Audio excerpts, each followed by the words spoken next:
hilarious. He runs a wonderful show. Muddy Waters, please give a big round of applause for Jim Sir. Yeah. Keep it going for Tyler, everybody. My trauma buddy. Good to be here. Great to be here. So I will tell you a little bit more about me. I consider myself to be like a pretty hard-working dude. You know what I mean? Like I put in hard work every day because I got goals, got stuff that I'm after, right? Like I'm not after like a big house or a nice car or anything like that.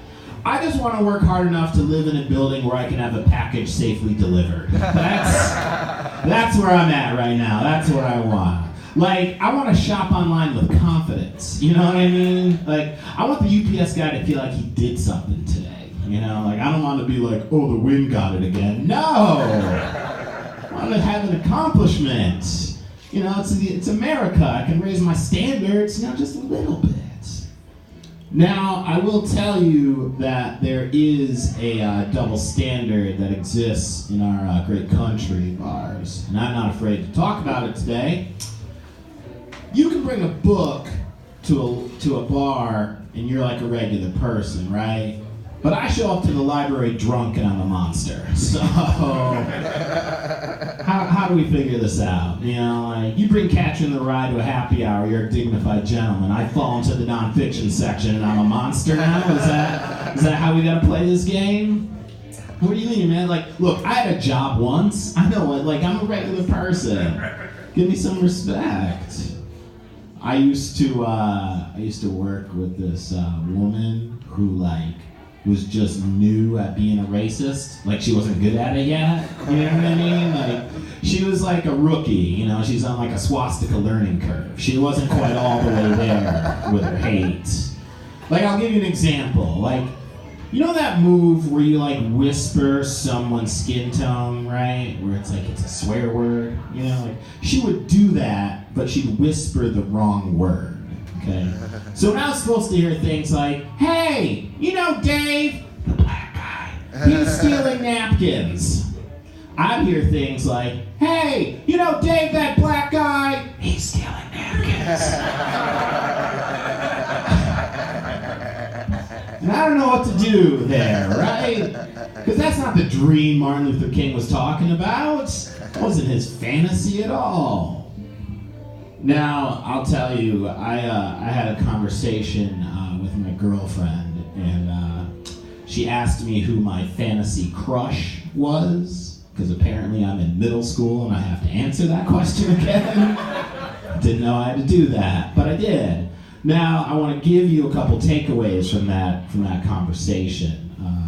First, if you answer that question with too much excitement, you're going to get back, well, why don't you go fuck her then?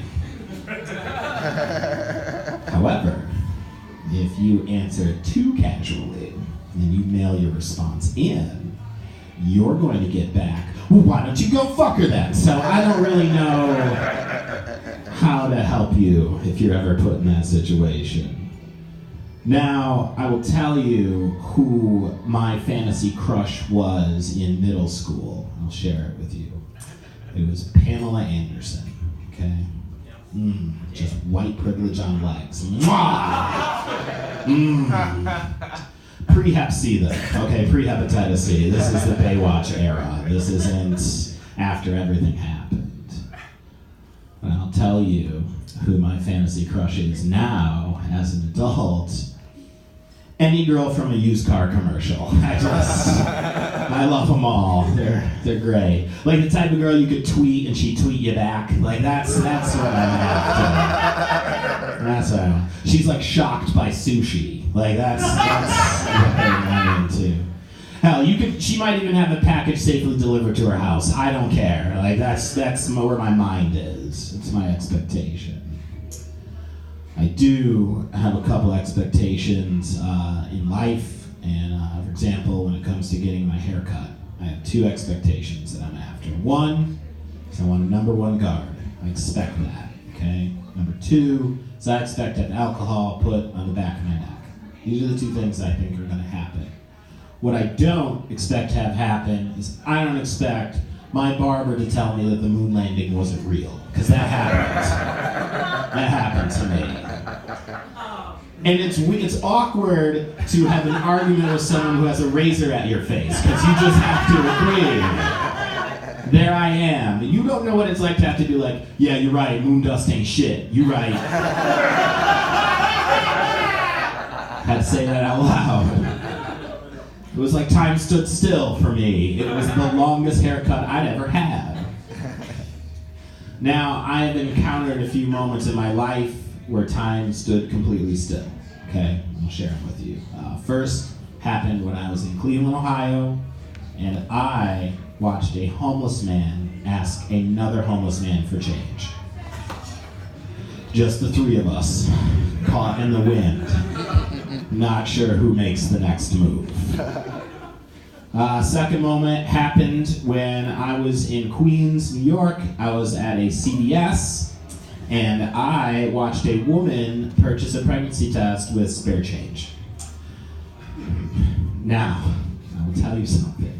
If you purchase a pregnancy test with spare change, you're pregnant.